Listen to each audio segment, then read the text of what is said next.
All right, people. Next, we will start with Ind AS 23, which talks about borrowing cost. Okay. All right. What does Ind AS 23 ka funda is? First of all, what does borrowing cost mean? Borrowing cost means your interest charges. Obviously, when you take a loan, you have to pay interest, or when you issue debentures, you have to pay interest and all. That interest we call it as borrowing cost. Okay. So now, what is the overall funda behind in this particular Ind AS 23 is? It says Ind AS 23 says if you have any borrowing cost, and if that borrowing cost, if you have any borrowing cost like interest, and if that borrowing cost, if it is related to qualifying asset, if the borrowing cost is related to qualifying asset, meaning if that borrowing cost is related to the purchase, production, or acquisition of qualifying asset, then borrowing cost. Normally, borrowing cost and all means interest. What do you do with interest charges? Transfer it to P&L. Normally, borrowing cost will be transferred off to P&L.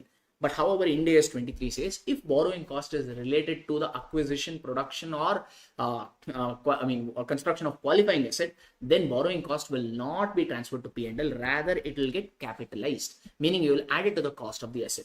Instead of transferring borrowing cost to P&L, you will add it to the cost of the asset. Okay, which asset? Qualifying asset. So what does qualifying asset mean? Qualifying asset means those assets which take substantial period of time to get ready. They're not ready for use immediately. They will take some time. Like building.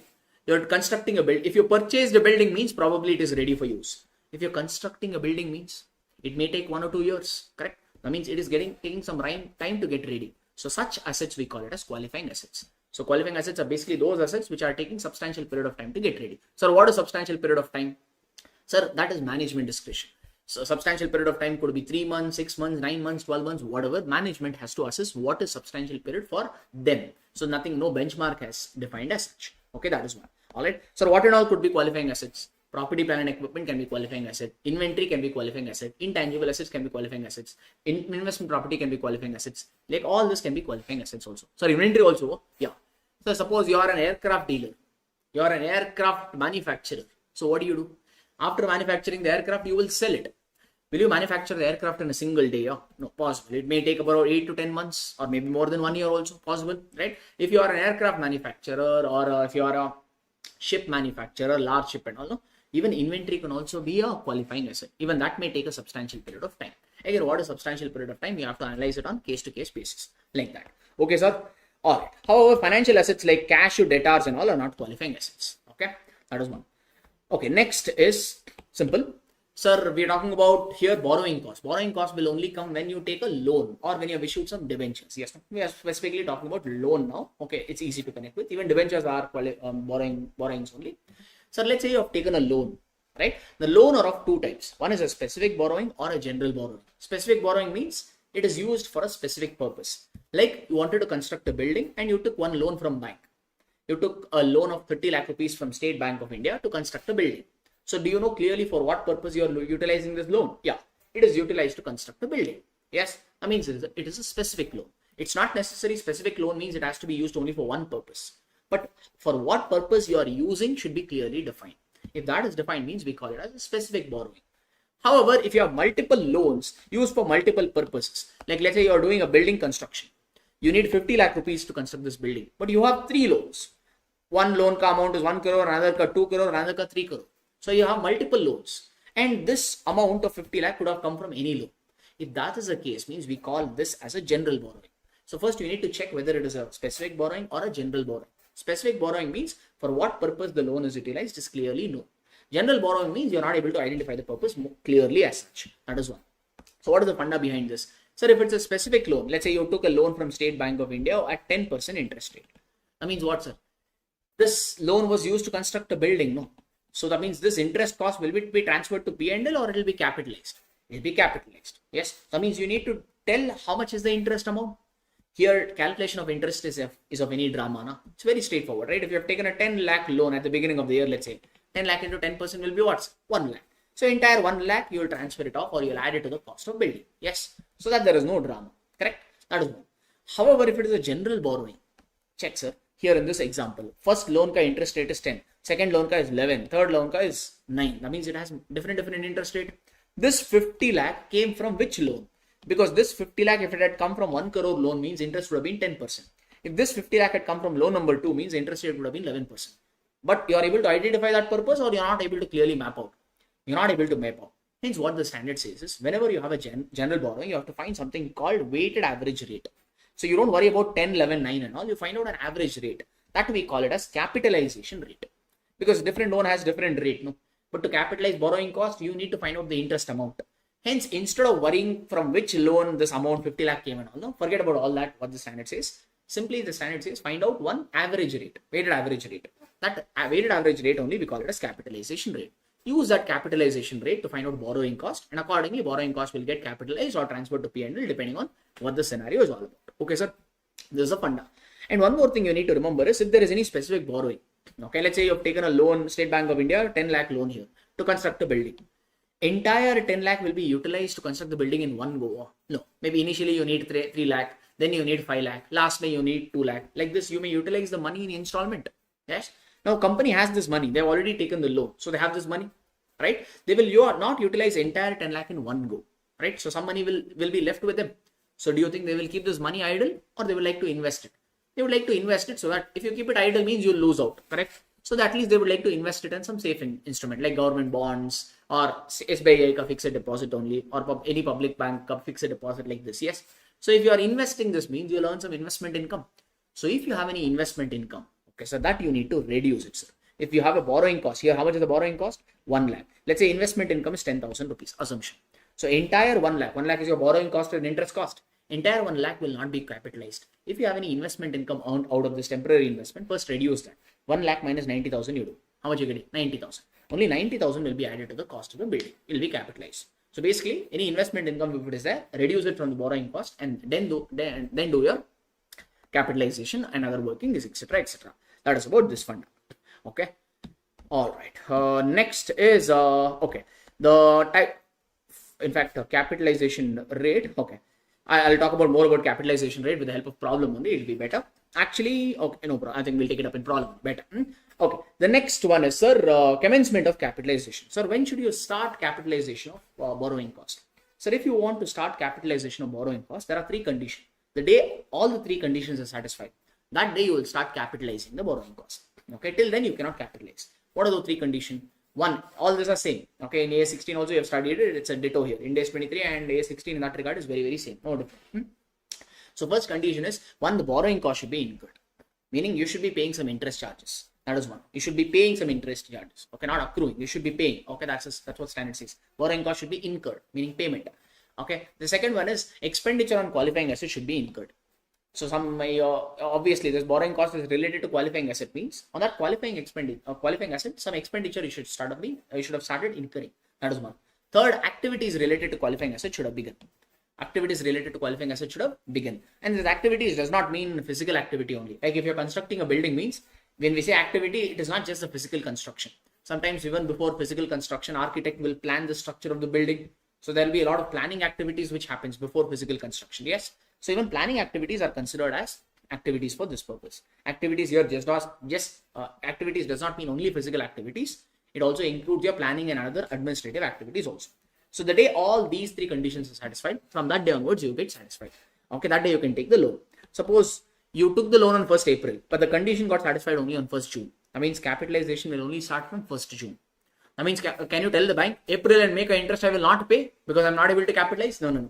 Interest you have to pay to the bank from April. But capitalization, since condition is satisfied on 1st June, you will start capitalizing only on 1st June. That means what will happen to April and May interest, sir? April and May borrowing cost, no, sir. You cannot capitalize because capitalization starts on 1st June only. So these 2 period interest, you will transfer it off to P&L. That's what we mean by that. Okay. If all the conditions are satisfied on 1st April only, means entire amount you can capitalize. Like that. Okay. All right. Next is suspension. Suspension means to temporarily stop capitalization. Meaning stopping the capitalization temporarily. So when will you do for suspension? When you will do the suspension if the work on qualifying assets have been stopped. If the work on qualifying asset, if it is got suspended, means then you will stop the capitalization also. Sir, if the work, if it is that basically the delay should be work is stopped, means there has been some delay, but this delay has to be other than temporary. Normally, when what happens, sir, you're doing construction of building. So let's say when Pongal came or Yugadi came. Normally, what do you do in case of Pongal and Yugadi? People go to their village and celebrate. Yes, no, it's a big festival. Let's suppose worker took 1 week. All the workers took 1 week off to celebrate Pongal, Yugadi, Sankranti, whatever. Yes. That means 1 week interest will transfer to P&L now because 1 week work is stopped. No, that is temporary delay. Okay. So if there is what is temporary, permanent, you have to analyze based on the facts. Okay. So generally, which is normal delay that you see in those sort of activities, you consider it as temporary delay. If there is temporary delay, you don't have to stop the capitalization. Whatever you have been doing, let it continue.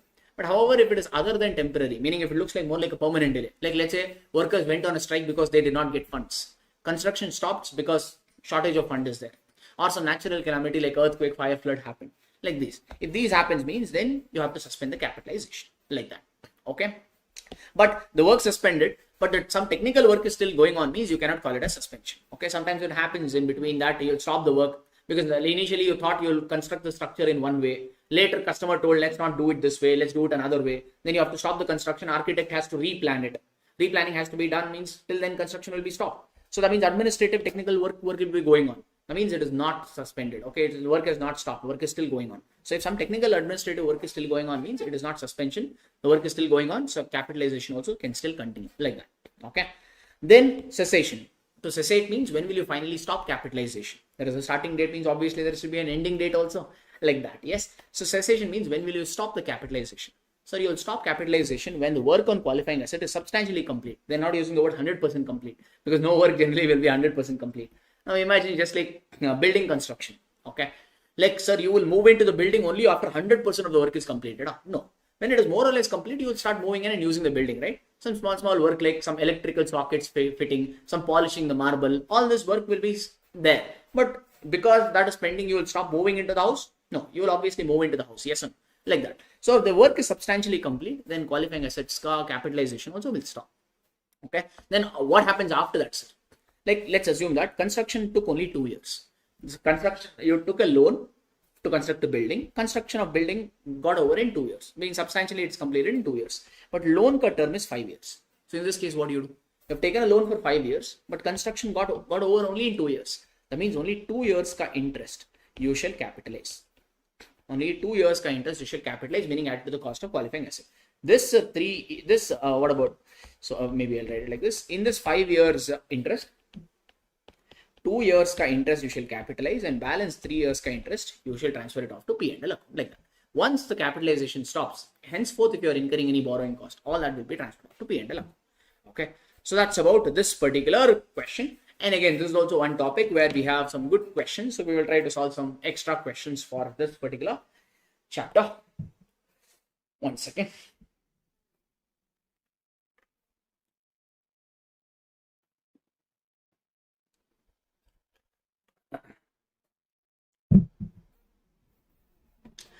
On 1st April 20x1, entity A contracted for construction of building for 22 lakh rupees. Okay. The land under the building is regarded as a separate asset and it's not part of qualifying asset. Yeah, it should not be also because land is anyway ready for use.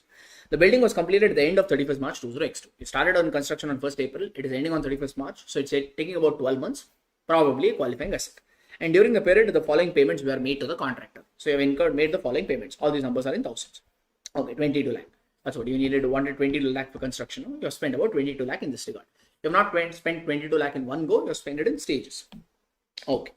Next, entity A ka borrowings at the end of 31st March 20x2 were as follows. So obviously there are some borrowings that they have taken. 10% 4-year note with simple interest payable annually, which relates specifically to the project. It relates specifically to the project means this is a specific borrowing. The debt outstanding amounted to 7 lakh. So 7 lakh is basically specific borrowing. This you borrowed exclusively for constructing the building only.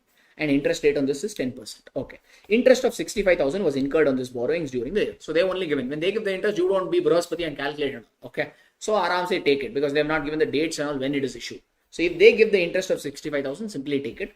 So 65,000 interest was incurred on these borrowings and interest income of 20,000 was earned while in anticipation of payments. 20,000 was earned on these funds while they were held in anticipation of payments. Basically investment income, sir. Since you didn't need the entire money in one go, all right, this investments, they invested maybe in some safe securities and earned some investment income. So what do? Entire 65,000 borrowing cost you'll capitalize. Now from this 65, you'll reduce 25 and you'll only capitalize how much? That's what they've taken here, 65 and you have to reduce 20,000. This is related to specific borrowing. Okay, next, 12.5%. 10% note with simple interest payable annually, debt outstanding. So they issued some debentures. Amount of that is 10 lakh rupees. Okay. Next is 10%, 10-year-old simple interest. Another debt is there amounting to 15 lakh. So that means we have two debentures. One debenture is carrying an interest of 12.5% and loan amount is 10 lakh. Another interest rate is 10, but the loan amount is 15 lakh. Okay. All right. Excuse me, sir. It can remain unchanged during the year. Sir, did they say this is a specific borrowing? Did they say this is a specific borrowing? No. And if you just check the loan also, initially specific borrowing was 7 lakh. This borrowing amount is 10 lakh. Next borrowing amount is 15 lakh. So if you do the math, it's about what, sir? 25, 32 lakhs. Do you need 32 lakh for construction or only 22 lakh? Yeah. That means what, sir? First one, they only told it is a specific borrowing. The other two is what? Even if they don't call out, this is a general borrowing. Sometimes they call out, even if they don't call out, this is what? It's a general borrowing. So on specific borrowing, we don't have any drama. In fact, we have already added also. How much borrowing to be cost to be capitalized? We already calculated. 65,000 minus 20,000 you do. Net amount you capitalize. But the drama will come with respect to general borrowing. General borrowing has multiple rates. Hence, we have to compute something called capitalization rate. This is your weighted average rate. So don't simply calculate this, sir. This is actually, though it says weighted average rate, the way to calculate capitalization rate is time. So how do you calculate one weighted average rate? Let's say you have a loan of 1 lakh and the interest rate is 10%. So this is 10,000. You have another loan of 2 lakh, interest rate is, let's say, 15%. So 2 to 5 are 13. So this is 30,000. Total interest is 40,000. Total loan amount is 3 lakhs. How do you calculate the average rate, sir? So you will basically take the interest amount divided by loan amount into 100. Correct? No? Basically, what is average? On an average, you have paid 40,000 interest on a loan of 3 lakh. Total loan is 3 lakh. On that, you have paid an interest rate of 40,000. So if you calculate, it will be 40,000 divided by 3 lakh. 40 divided by 300 into 100, you will get a weighted average rate of 13.33%. Yes, no, sir. That's how normally you calculate. But here, no, sir. This is a normal way. Yes. This also works in some problem, may not work in some other problem. But here, no, sir, it's not interest amount divided by interest. It's not interest amount divided by loan amount. Correct. It's this only, interest divided by loan only, but just not in that sense. What you have to take is time weighted borrowing cost. Time weighted interest amount divided by time weighted borrowings. It is not interest amount divided by loan amount. It is a time weighted interest amount, which interest only here we calling it as borrowing cost. So time weighted borrowing cost divided by time weighted borrowings into 100. So what is this, sir? Sometimes what happens now, sir, the loan will not be issued for entire year. You would have issued the loan during the year only for 4 months, 5 months, 7 months and all. So when you calculate weightage, you'll have to consider the time period also. So time is the weighted average over here. Okay, not just the amount side. Since it has to be taken. But I think here there is no problem because this loan was there from 1st April and it is unchanged also. Yes. So this also was there in 1st April and it was there. It was unchanged also. That means in this problem, there is no, even if you don't assign any weights, answer will not change. But some problems you will see in the very next problem, the weightage is important. That's the reason always think the formula is time weighted borrowing cost divided by time weighted borrowings. Okay. So how do you find out borrowing cost? Borrowing cost is basically interest. What is the first loan, sir? First loan amount is 10 lakh. Interest rate is 12.5%. So 10 lakh into 12.5% you do. This. I also do 12 by 12. Why? Because this loan was issued for the whole year. So interest also you will incur for whole year. Sometimes if the loan is issued only for 9 months means you will incur only 9 months interest. So you may have to do 9 by 12. So in this case it is not there. So you can do, even if you cut off the weights here, it will not make any difference. Okay. So this is the interest on first loan. Second loan, the interest rate is 10%, loan amount is 15 lakh. So 15 lakh into 10%, if you want, you can do into 12 by 12 here. This is your total borrowing cost divided by total borrowings. Borrowings is how much? 10 lakh plus 15 lakh, which is 25 lakh. This 10 lakh also was there from the beginning till the end. So the weightage is 10 lakh into 12 by 12. Whole year it was there. If it was there only for 9 months means 10 lakh into 9 by 12, you should have done like that. Here, both the loans are there for the whole year. So whole amount you can take. So that gives you a capitalization rate of 11%. So you'll use this for your capitalization. Okay, sir. Now, how do you capitalize, sir? Simple, sir. One is this. Sir, how much have you spent for the building? First, you spent 2 lakh. Sir, you have two loans now. General borrowing, specific borrowing. Which you will use first? Sir, specific borrowing is taken for specific purpose. So, when you have a specific borrowing, first you will utilize that. So, this 2 lakh entirely came from what? First, you want to know, now you are wanting to know how much borrowing cost to be calculated on GB. GB as in general borrowing. Specific borrowing amount we have already calculated. Now we want to know how much borrowing cost relating to general borrowings we can capitalize. So you want to know how much money came from general borrowing. You spent 2 lakh initially. All these numbers are in lakhs. You spent 200 initially or 2 lakh initially. Did any amount come from general borrowing? No. Because we have a specific borrowing of 7 lakh. So this entire amount came from specific borrowing. Nothing came from general borrowing. So nothing to be capitalized. Okay. Go to the next date. 30th June. 30th June, how much you spent? 6 lakh. So you spent 6 lakh. So totally you have spent how much? 8 lakh. But you had only 7 lakh rupees in specific borrowing. So that means out of the 6 lakh, 1 lakh has come from general borrowing. Okay. So 1 lakh has come from general borrowing. Means you need to calculate the general borrowing cost and capitalize. Now you don't worry about the rate. Rate we have already calculated, which is what? 11%. On this 1 lakh, you'll apply 11%. Don't calculate for the whole year. This amount came only on 30th June. You incurred this amount only on 30th June. And year is ending on March. So July, first 3 months, April, May, June, it was not there. So from July to March, if you count, that is for 9 months.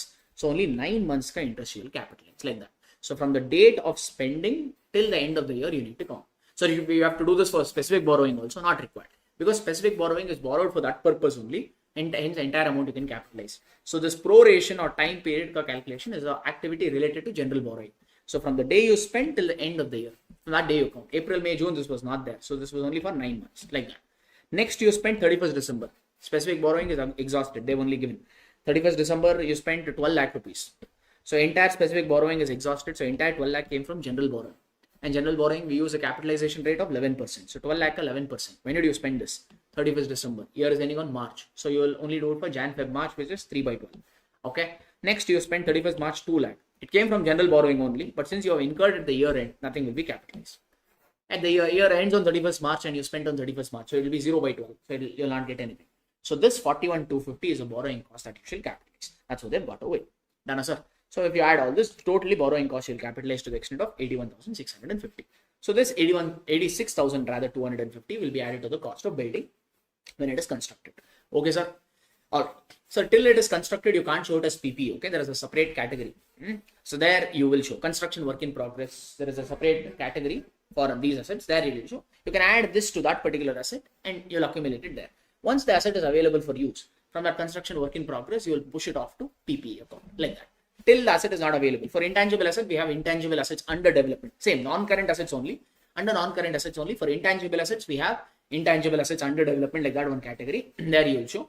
For PPE, we have first you have PPE and that you have construction work in progress. There you will show. All the assets which are still getting constructed will be put under that category. Once the asset is available for use, from construction work in progress, you will reroute it or you will reclassify it to PPE like that. Okay, the next question.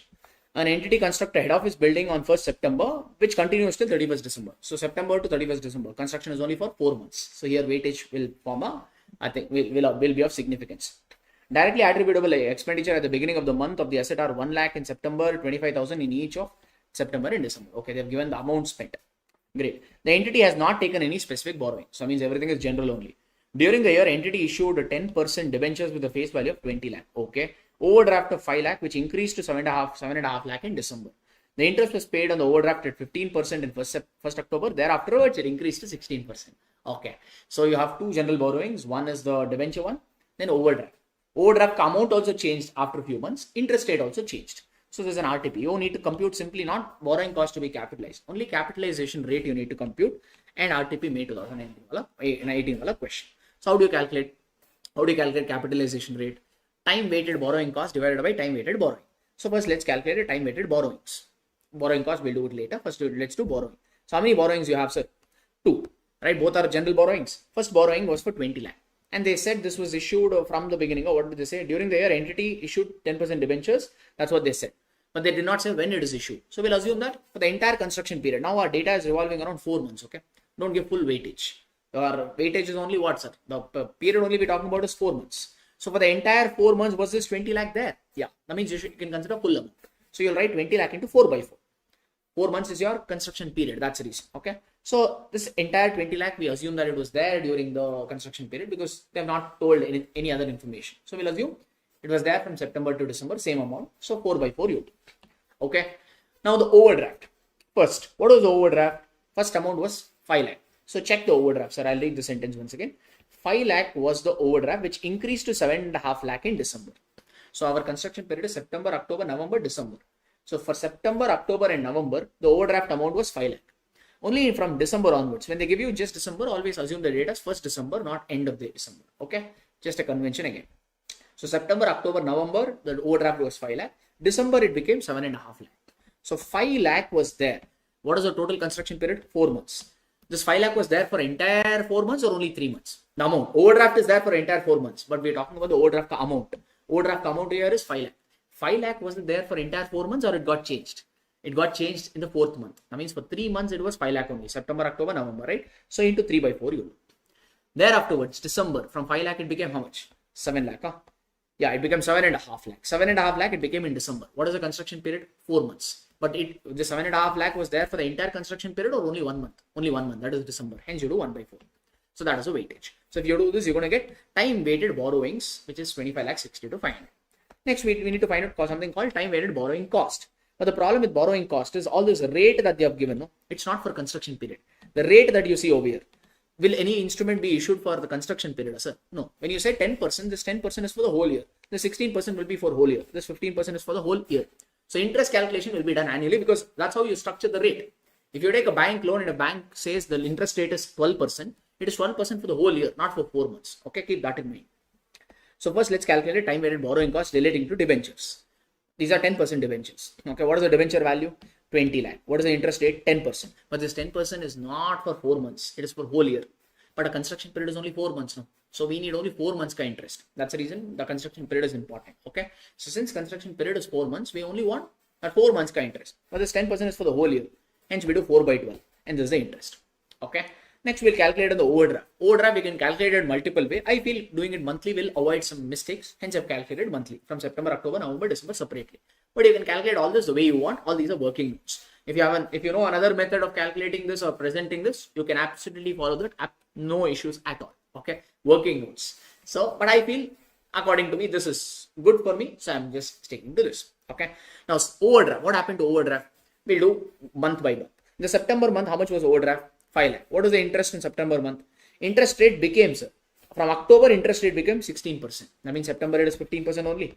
So 5 lakh into 15%. But then 15% is for the whole year. We want it only for September. Hence 1 by 12 it. Okay. Now let's calculate it for December. In October, next month, which is October. October also overdraft is 5 lakh only. But the interest rate from 15, they told from October it became 16%. Here they refer, no? From October onwards, interest rate on overdraft became 16%. So you take 5 lakh into 16%. This 16% is for the whole year. We want it only for October. Hence 1 by 12 we do and we get this much amount. Okay, then for November. November overdraft amount is 5 lakh. Interest rate is also 16% for 1 month. This is the amount. Okay.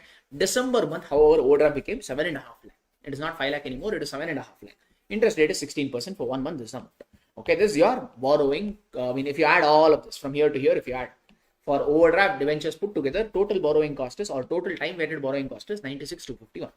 So how do you get capitalization rate? Time weighted borrowing cost divided by time weighted borrowing. Time weighted borrowing cost is 96,251 divided by time weighted borrowing, which is 2560 to 500 into 100 is 3.756. This 3.576 is a capitalization rate only for the construction period, which is 4 months. That is what is given over here. Okay, G. Yes, sir. Next, sir. Question number 18, sir. Examine how will you capitalize the interest when the qualifying assets are funded by borrowing in the nature of bonds that are issued at discount. So some bonds you are issued at discount. Bond means you have to account it as per financial. Bond is a financial liability, right? That means you have to do some ACM accounting. Probably those will come into picture over here. Y Limited issued at the start of the year 10% interest paid annually, having a maturity period of 4 years. Bond of the face value of 2 lakh at a discount of 10%. That means what is the transaction price? Face value may be 2 lakh, but you should at a discount means transaction price is 2 lakh minus 10%, which is 180. To finance a qualifying asset. Okay, this borrowing is related to qualifying asset, they only told, which is ready for intended use at the end of year 2. Okay, so it is taking about 2 years. Compute the amount of borrowing cost to be capitalized if company amortizes the discount using effective interest rate of 13.39. So obviously this bond is a financial liability, so you have to put up ACM table. So let's put up ACM table. But they're asking you the total borrowing cost. That means what's it? The qualifying asset is ready for use only by the end of year 2. So they're asking total borrowing cost. So year 1 also you will capitalize, year 2 also you will capitalize. So they're asking you what is the total borrowing cost that you should capitalize. You need to prepare amortization table for or ACM table for 2 years. That's all you need to do over here. So opening balance of this is what, sir? Though the bond face value is 2 lakh, you issued at discount. So you got only 1,80,000. On this book, finance charges at EIR of 13.39 given. So 1,80,000 into 13.39 will give you 24,132. But how much are you paying? You're paying 10% interest rate, and interest and all will be calculated at face value. Loan amount is 2 lakh. 2 lakh at 10% is 20,000. That is your payment. The closing balance will be this much. First year ka closing will become next year ka opening. On 184,102, if you calculate 13.39, this is your interest. So this is the interest that you will charge to to SPL account. Yes, usually you transfer this finance charge to SPL. Here, can you take this interest charge to SPL? No, this is related to first 2 years of this interest. Asset is not yet ready for use. It will get ready for use by the end of second year. That means these two periodic interest, you will not transfer it to P&L, rather you will capitalize. So total amount is how much? 48,753 will be added to the cost of qualifying asset. From third year onwards, because I think this instrument goes on for more, no? It goes on for 4 years. So third year and fourth year, whatever finance charges you're going to get, that will be transferred off to P&L, because the asset is ready for use at the end of second year. Till the asset is ready for use, or till it is substantially complete, till then only you can capitalize. Beyond that, you can't. Okay. All right. That is this question. Nikka Limited obtained a term loan of 620 lakh for a complete renovation and modernization of its factory on 1st April. Okay, they've taken this much loan. Plant and machinery was acquired under modernization scheme and installation was completed on 30th April 20x2. Sir, you took a loan and started the work on 1st April 20x1. Work is getting completed on 30th April 20x2. This machinery installation. So that means more than almost 13 months. So qualifying asset. Yeah. An expenditure of 5,10,000 was incurred on installation of machinery. Okay. 54 lakh has been advanced to supplier on additional assets acquired on 25th April 20x1 and installed on 30th April. You bought it on 25th April 20x1.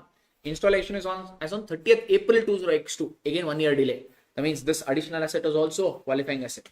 And the balance loan of 56 lakh is used for working capital purpose. Working capital purpose is your day-to-day management, right? To meet your day-to-day expense, you are utilizing it.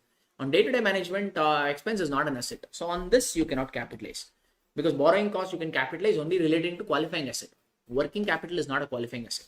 That means you have taken a total loan of 520 lakh. In that you have used for machinery 510, additional asset 54, working capital 56. These two are qualifying assets which you can capitalize. Working capital is not a qualifying asset, so you cannot capitalize.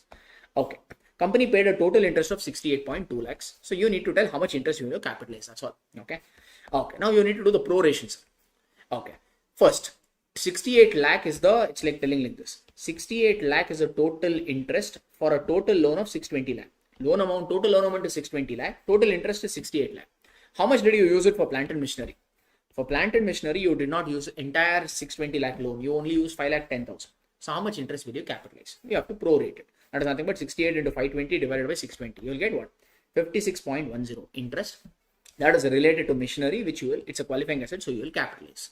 Same way you will compute it for advance to customer also. Okay. 68 divided by 620 into how much did you use it for machinery? 54 lakhs. So multiply that, you're going to get 5.94. Again, you will capitalize. The balance interest is related to working capital. That cannot be capitalized. Rather, it will go off to SPL account.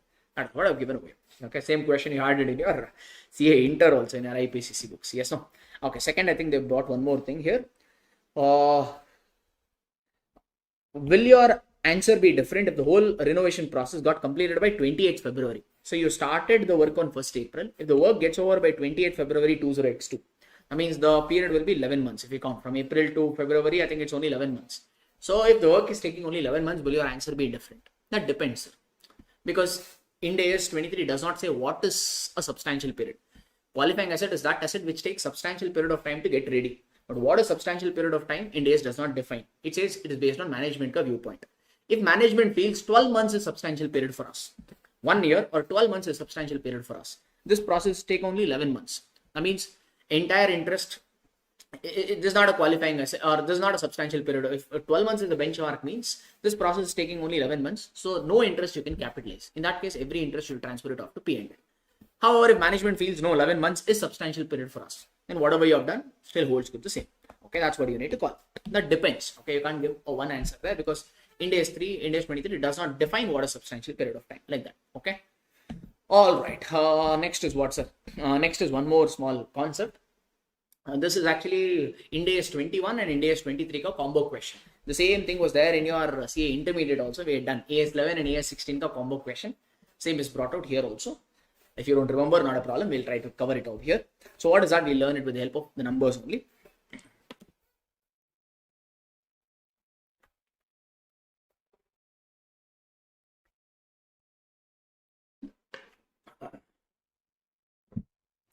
Sir, ABC has taken a loan, but the loan is not there in Indian rupees. It is denoted in foreign. You have taken a foreign currency loan. So for conversion, you have to apply Ind AS 21 rules. Okay. So loan is a monetary item. Do not forget that. Yeah. On 1st April 20x1. for constructing a plant at an interest rate of 5%. You're constructing a plant, so that means plant is obviously a qualifying asset. Yes. So the interest charges will not be transferred to P&L, rather it will be added to the cost of plant itself, meaning it will get capitalized. So the actual interest rate you're paying is 5%. On 1st April, the exchange rate of currency was dollar was 45 rupees. On 1st April only you did this transaction. So this is TDSR, as in transaction date ka spot rate. The exchange rate and the reporting date, meaning at the end of the year, 31st March, the rate is 48. So this is your CR, as in closing rate. The corresponding amount would have borrowed by ABC from State Bank of India in local currency at 11% interest rate. It's the same amount. The company took foreign currency loan. No? Instead of foreign currency loan, if they had taken the loan in India, the interest rate would have been 11% is what they're trying to say. So how will you capitalize, or what will you do for borrowing cost is what they're asking. Okay. Now there is a small concept. First we will work out some numbers. First, sir, can you tell me what is the actual interest? You have taken a loan of $20,000 and the interest rate is 5%. So calculate, sir. No need to convert. We'll do it step by step. 20,000 is a dollar amount and the loan interest rate is 5%. So 20,000 into 5%. When this, if you do this, you're going to get interest in dollars, but we have to account it in rupees. When will you pay the interest? Usually at the end of the year. That means, can you use TDSR? No, you have to use end of the year ka exchange rate. At the end of the year, since you're paying interest at the year end, you will pay it at 48. So multiply 48. You will get INR 48,000. This is the interest in INR, actual interest that you are paying on your foreign currency loan, converting it in Indian rupees. Okay. So same interest or same loan if you are taken in India, how much interest you would have paid? Now, same loan if you are taken in India means on 1st April only you would have taken a loan. How much loan you want? $20,000. On 1st April only you would have taken the loan. So yes, so on 1st April, what is the exchange rate? 45. So if you have taken the loan on first day means this is $20,000 loan you have taken. So $20,000 into 45. So that will be what's 20,000 into 45 you're done. Your loan amount would have been 9 lakh. And on 9 lakh, they're saying SBI charges about 11% interest rate. So 9 lakh 11% will give you interest in India, that is 99,000. So if you have taken the same loan in India, you would have paid 99,000 interest. But since you took a foreign currency loan, you are paying only 48,000 interest. That means, is there any savings for you in the form of interest? Yeah. How much interest you save? 99 minus 48, which is 51,000. That is the savings. Okay. So loan is a monetary item. And what does Ind AS 21 say?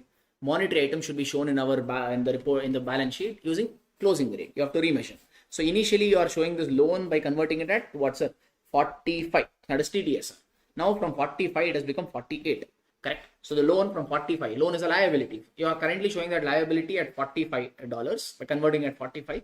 Now you have to reconvert at closing rate, it has become 48. So 45 has become 48 and this is a loan amount. So liability you need to increase. So there's an exchange loss. 48 minus 45 is $3. Yes. Correct. 3 is the loss on $1. So for $20,000, how much is the loss? So exchange loss is 60,000. Correct, sir. And what does Ind AS 21 say is usually? The monetary item ka gain loss, this is a monetary item, loan, right? Because it could be fixed in any currency. Monetary item means the value should be expressible in fixed denominations of currency. And the currency could be anything. It's not necessary it has to be fixed in INR. If it is fixed in any other foreign currency also, absolutely fine. So if you have taken $20,000 worth of loan, you have to repay $20,000 itself. We're not talking about interest.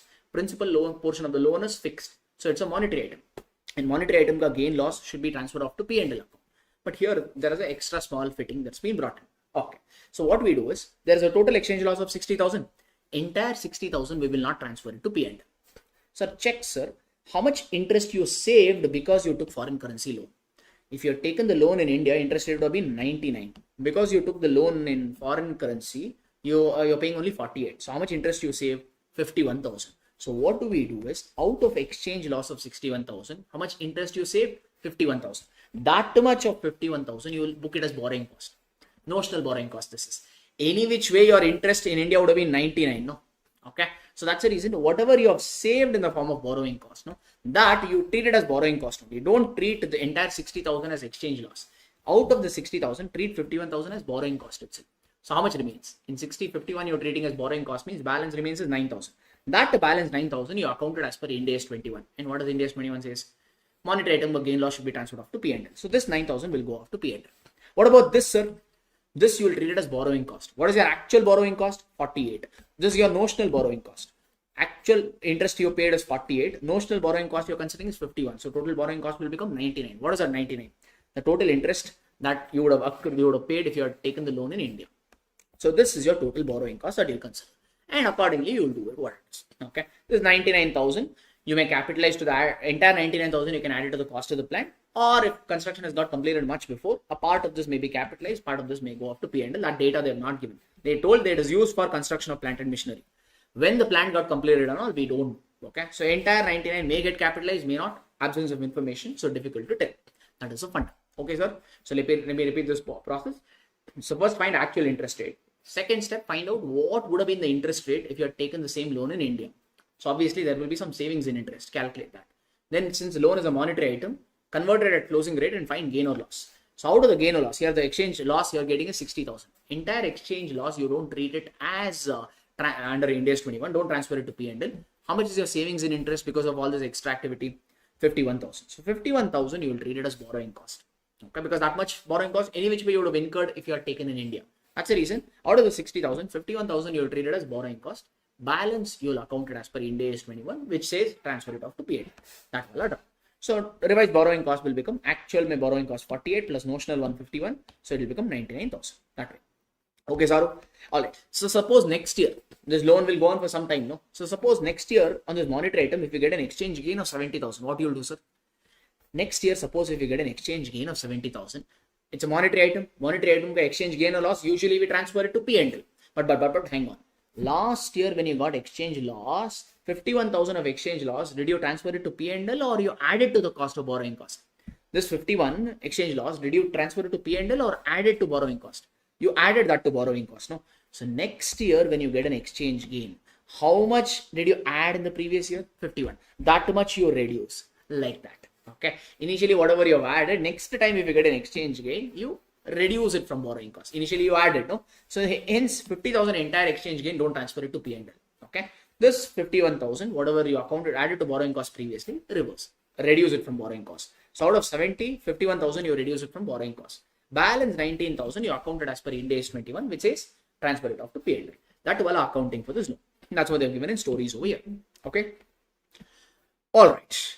Next, I think these are some RTP question. RTP May 2022 question. Sir, one other thing you need to keep in mind for borrowing cost is we don't want borrowing cost accrued. Borrowing cost should be incurred, meaning it should be paid. Okay. So the whole drama over this example is, I'll just give you a synopsis in the interest of time. This is the cost of construction. Obviously, when you take a loan, right? If let's say you're constructing a building and if you take a loan, you will incur some construction expenditure in not necessarily in one go, but maybe in installments. So here many installments are given. From September to March, the construction is going on. That is the period for which construction is going on. So you have incurred this expenditure. These are not expenditure incurred. These are expenditure accrued. These are expenditure accrued. And this is your cash outflows paid in advance at the start of each month. This is your payment. This is the payment portion. This is accrued portion. Now for capitalization of borrowing costs, what do you do normally, sir? All this will be from general borrowing. So what do you do? This amount, you'll take the amount, multiply by the capitalization rate, and from the period, from the starting date till the end of the period, you count it and accordingly take it as 5 by 12, 6 by 12, whatever. Yes. So which amount you should take? Expense accrued or expense paid? Expense accrued or expense paid? You should always consider the expense paid. Here, the standard says for Ind AS 23, you should consider the borrowing cost should be incurred. So cash is important. The expense paid is important. So you will consider this data. You will ignore this data. So this 3 crore, when did you spend? September. The year begins on April and ends on March, sir. You have incurred this expenditure only in September. Capitalization rate, they only given in this problem. All that they only given. Okay. So 11% is capitalization rate. So what you will do? 3 crore into 11%. You have incurred in September. If they don't give the whether it is 1st September or 30th September, assume it as 1st September. So September, October, November, December, January, February, March. How many months? 7 months. So into 7 by 12. Like this. You'll take this amount and multiply the capitalization rate into respective months and get the borrowing cost to be capitalized. Okay. That's all is the crux of this particular question. So expense accrued is not the criteria for us. Expense incurred or expense paid is what we need to consider for the borrowing cost capitalization per se. Okay. Yeah. That's what they've given in all story there. But that was the whole crux of this particular question. Okay. Next question is Harish Construction Company. This is RTP November 2022 question. Harish Construction Company is constructing a huge building project consisting of 4 phases. Okay. Now the small concept, maybe I think I forgot to tell that when I'm discussing the concept. Maybe I'll do that and then come back to this question. Sir, let's say you have a business park. I think you are well aware when you're talking about business park, sir, they will not have one building. They'll have many buildings, correct? No? Like let's say this is tower 1, this is tower 2. Like whenever any business park you take, Bangalore, maybe we take Embassy Business Park and RMC Business Park, like this Prestige Business Parks, various we have, no? Right? In the business park, there'll not be just one building. You'll have many, many buildings, right? Maybe 15 towers, 20 towers, 30 towers. Yes, no? Correct? Let's assume that there is one business park. They have two towers, Tower 1 and Tower 2. Okay? So now, do you think entire Tower 1 and Tower 2 activity they'll conduct in one go? No. It may be possible that first the vendor will work on Tower 1. He'll complete the Tower 1, and then he'll move on to Tower 2, complete it like this. Because once the Tower 1 is complete, no, he can let it out and he can earn some money. If he works on both simultaneously, there will be a delay. That means he will lose out on rental income. So usually what the people do is, first they will, same thing goes for your apartment also. If apartment has your various blocks, first block they'll try to construct first, block 1. Then they'll try to do block 2. Once block 1 is completed, they will sell it off. It'll be easy for them. Then the developer will get some money, so which he can use it to construct block 2, like that. So that's how they do. So let's say the construction completed of this Tower 1 on 1st January 2023. Tower 1, sir, construction has got completed on 1st January 2021 or 2023. It started many years ago. It got completed on 1st January 2023. Similarly, Tower 2 construction got completed on 1st May 2026. Okay. Now, sir, to construct this tower, no, you have taken one loan. Let's say you have taken one loan for 500 crores, and using that you are constructing both the towers. Okay. So in this case, what we have to do? One loan only used for both the towers. So it's a specific borrowing. Okay. So can we capitalize entire interest is the question. Can we capitalize entire interest is the question. So, sir, this Tower 1 is completed on 1st January, no? So any interest relating to Tower 1, no? So capitalization stops. The capitalization stops on this day. What day? The capitalization on Tower 1 stops on 1st January. Similarly, the capitalization cost or you can only capitalize Tower 2 till 1st May only, beyond that. So if this Tower 1 is completed on 1st January means, so whatever interest is related to Tower 1, you will stop only on 1st January only. Beyond that, you cannot capitalize anything because it is available for use. This is another cessation concept also. Once the asset is ready for substantially complete, you'll stop capitalization. No? So since these are separate assets, Tower 1 and Tower 2 can be used independently. That's the reason. These are independent towers. That's the reason. So this is substantially complete means capitalization of Tower 1 stops on this date only. Like that. So if they are interdependent, interdependent means you can't use them. Unless both of them are ready, you cannot use it. In that case, capitalization can go on until 1st May, which will not be the case practically, but just say, since these are independent towers, you can use them separately. Your capitalization also should be done separately by keeping their respective deadline or construction date into consideration. I think based on this, we have this question. They're constructing a huge building which has 4 phases. Okay. It is expected that the full building will be constructed over several years, but phase 1 and phase 2 of the building will be operational as soon as they're complete. So first you're doing phase 1, then phase 2. Phase 1 and phase 2 probably you're doing it together. Then you'll do phase 3, phase 4 like that. Okay. Following is the detail of the work done on different phases of the building during the current year. Okay. Phase 1 they've given the cost. This is the 34 total. Phase 2 64, phase 3 55, phase 4 68. All put together, if you add all of this, you're going to get 221. Okay. Phase 1 and phase 2 put together is 98. Phase 3 and phase 4 put together is 123. That is the cost you have incurred. You have taken a loan at 15% at the beginning of the year. How much loan have you taken? 200. Totally, you have taken a loan of 200 lakh. Interest is at the rate of 15%. So 200 ka 15% means the interest rate is what? The interest amount is 30 lakh rupees. It's a specific borrowing. So no capitalization rate and all is required. Okay. That is the total interest. Sir, can you capitalize entire thing? No. We'll have to wait. Check here. After taking substantial period of time of construction. So they only told they're taking substantial period of time for construction. So it is a qualifying asset.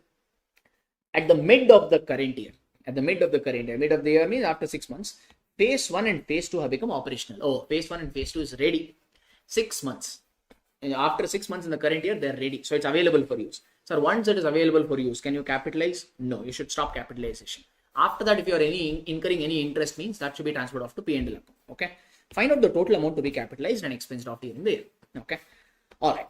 Now, simple funda is phase 1 and phase 2 borrowing cost only for 6 months. Correct? Because in the first 6 months, it was ready. So only for the first 6 months, you can capitalize. Rest 6 months, whatever interest you have incurred on phase 1 and phase 2 related asset, that will be transferred off to P&L account. Phase 3 and phase 4 is not yet ready. So construction is still going on. So that interest you can capitalize. So all you need to now do is total interest you already know, 30 lakh. In this 30 lakh, how much relates to phase 1 and phase 2? How much relates to phase 3 and phase 4 is what you need to find out. proportionately, sir. That's all. Simple thing. How do you find out that? It's very simple. Let's say you want phase 1 and phase 2 car. What is the total interest? 30 lakh. What is the total expenditure you have incurred for all the construction? Adding all of this, if you add all of this, they've only given total expenditure of all phases is 221. So total expenditure is 221. On that, you have incurred a total interest of 30. Total construction cost is 221. On that, you have incurred a total cost of 30. Sir, entire 221 did you use for phase 1 and phase 2? No. For phase 1 and phase 2, you only used 34 and 64. If you're club, you're going to get 98. Yes. For phase 1 and phase 2 construction, total construction cost is only 98. If total construction cost is 221, means total interest cost is 30. If construction cost is 98, means how much is the interest? If you prorate it, this is 98 is related to phase 1 and phase 2. So you will get 13.3. So 13.3 is the total interest cost related to phase 1 and phase 2. So phase 1, entire 13.3 you can capitalize. No, it is ready for use within 6 months. No, for 6 months. So first 6 months ka interest of this, that is 13.3 into 6 by 12 or half of it you can do. So 6.65 ka interest you can capitalize. Rest of them will go to P&L. Okay, that. Then what's up? Then what is the total interest? 30. If the total interest is 30 and if phase 1, phase 2 ka interest is 13.3 means the balance will be 16.7. That is related to phase 3 and phase 4. That will be capitalized. Or you can also find out like this also, same way. Okay, for like proportionally. So for 221, this is 30. For phase 3 and phase 4, how much did you incur? 55 and 68. Put together, it is 123. For 123, how much? So you do 30 into 123 divided by 221, you will get 16.7. The choice is yours, the way you want to do it. This much will be capitalized. The phase 1 and phase 2 may, partially it will be capitalized, partially it will be transferred off to P&L account. That's all they have showed over here. And in that theory drama, I love this. Okay. Yes, sir. With this, Ind AS 23 also done. Okay. Think you're not tired, no? So no need of break, no?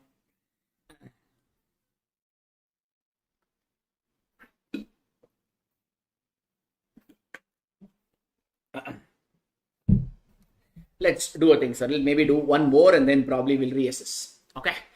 Okay, maybe we'll take Ind AS 108. Ind AS, the next standard that we are revising is Ind AS 108, which talks about operating segment. For AS 17, you learned it as segment reporting in your CA intermediate. Yes. So here the corresponding standard in Ind AS 108, operating segments. Operating segment means the whole background behind the standard is normally you give the data like P&L account, balance sheet, cash flow statement and all, you prepare for the overall company level. So in segment reporting or Ind AS 108, what it is saying is you are anyway giving the data for the overall company. But if you give the data about certain products, certain divisions, certain locations, user can take their decisions better. Whatever data you will give is for the whole company. But if you give certain extra information relating to the product, service or location or division, it will be helpful for the users. They can take the decisions much better. So with that intention, Ind AS 108 was introduced. So you just basically in Ind AS 108, you're giving some extra data that too in notes to accounts. So these are all what disclosure related standards. These are not accounting related standards. Some extra information you need to give it in notes to accounts. That's all. Okay.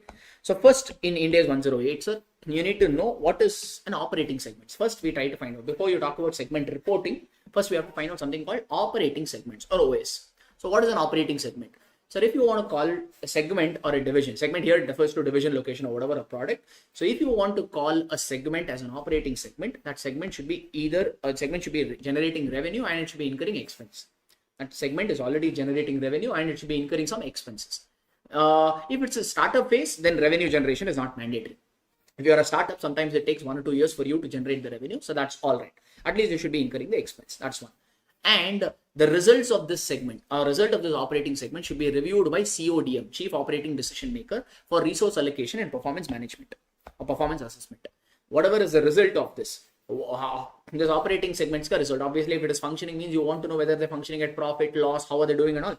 So the results of operating segment should be reviewed by CODM, Chief Operating Decision Maker, for resource allocation and performance assessment. Whether this is doing good or not, CODM should be reviewing it. Should be allocate more resources to it. Should be hire more people in this division. Should be expand this division. Should be buy more assets relating to this division. For this resource allocation also, it should review it. Okay. So if CODM is reviewing that, then it becomes an operating segment. And one more is discrete financial information should be available, meaning expense, income, asset, liability information relating to this division should be available.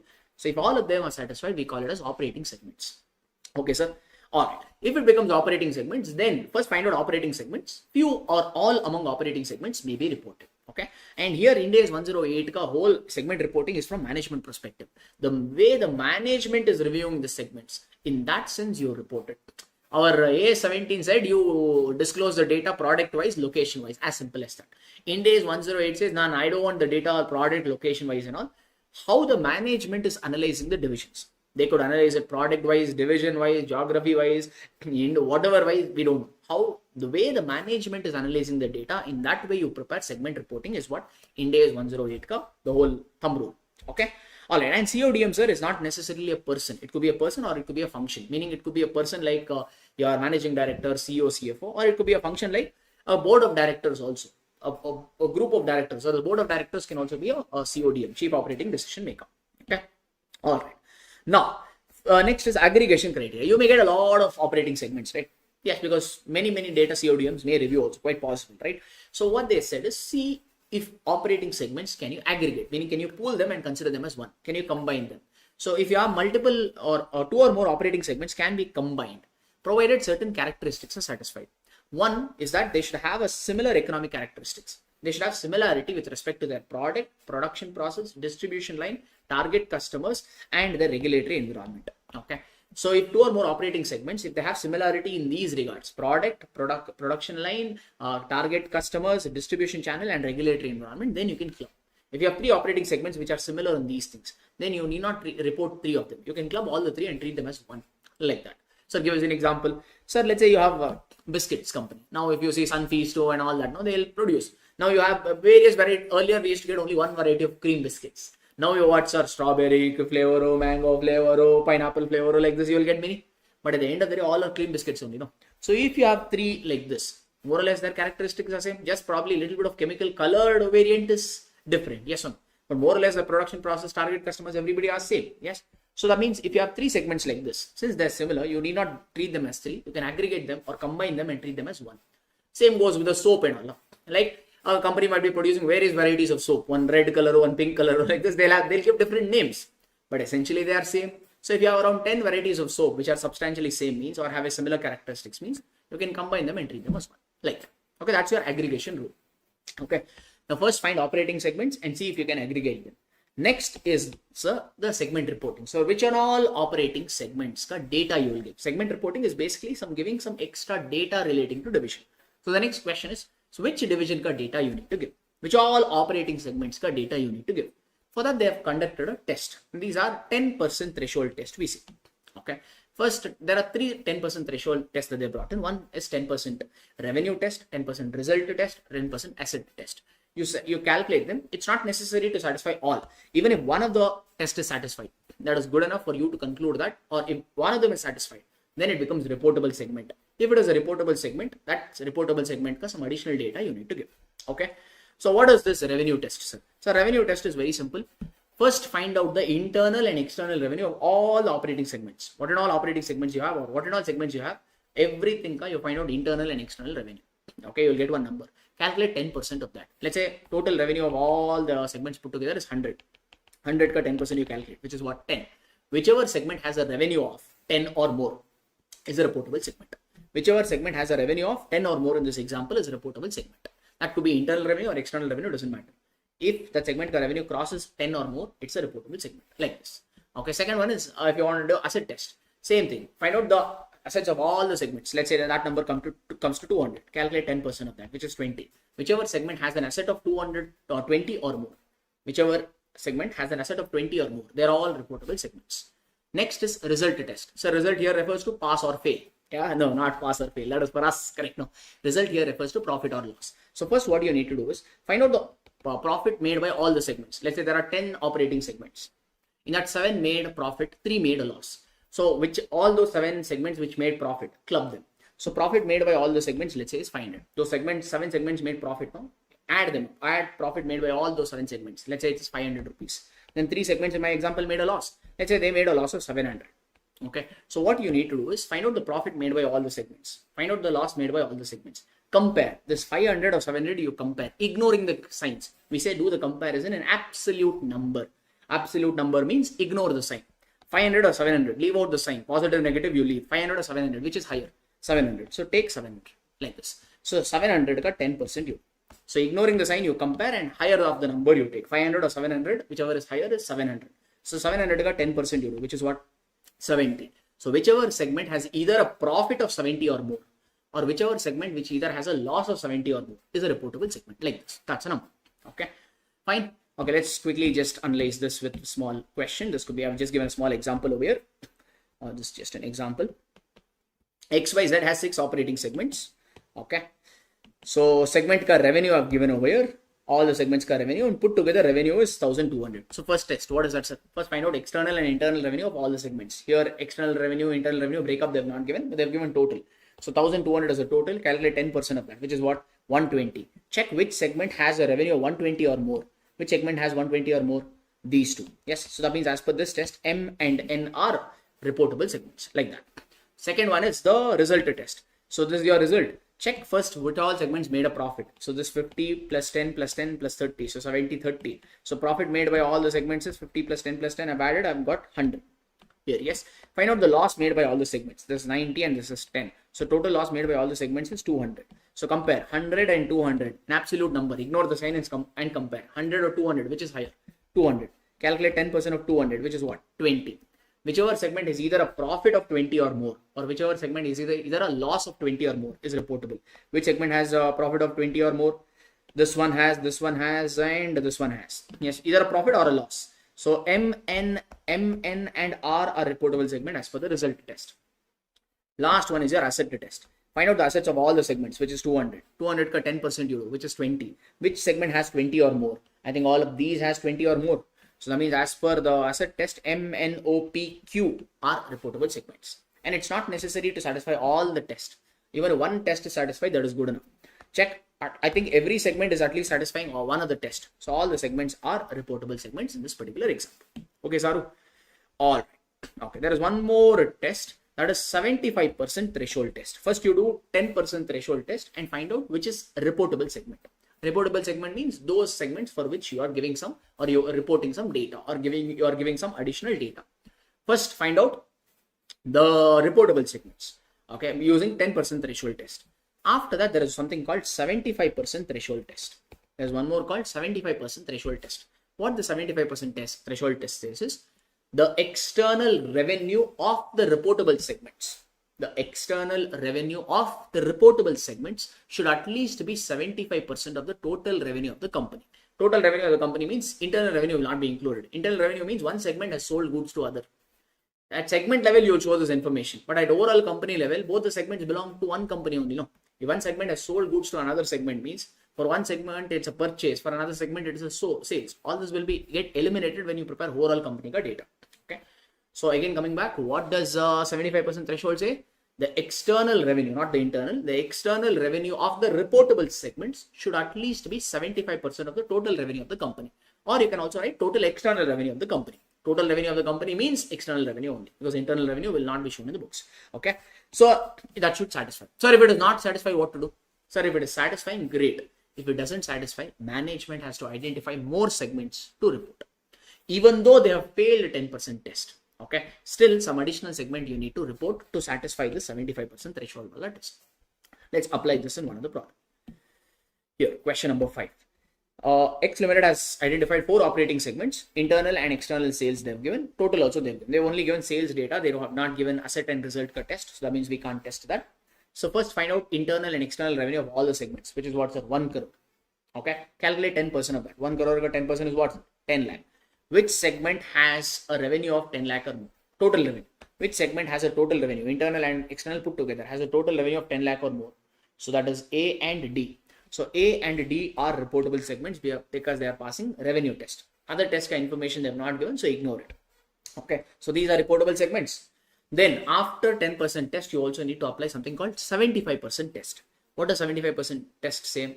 External revenue of reportable segments. So first let's find out external revenue. What are reportable segments? A and D. What is the external revenue of reportable segments? 30 lakh and 5 lakh respectively. So total external revenue of reportable segment is 35 lakh. The external revenue of reportable segment should at least be should at least be 75% of the external revenue of the company. What is the external revenue of the company, sir? Total revenue is 1 crore. Don't take this. Internal revenue will not be reported. What is the total external revenue of the company? 50 lakh. 50 lakh is 75%. You calculate. 50 lakh. Okay, or you can do it like this also. One way you can check is 50 lakh is 75%. You do. That is what? That is you're getting is 37.5. That means the external revenue of reportable segment should at least be 37.5. It is it 37.5? No. Okay, like that. So that means this test is passed or failed. It failed. Or another way to calculate this is external revenue of reportable segments is 35 lakh. Total external revenue of the company is 50 lakh. Calculate the percentage. Percentage is how much? 35 divided by 50 into 100. You're getting 70%. What does the 75% threshold say?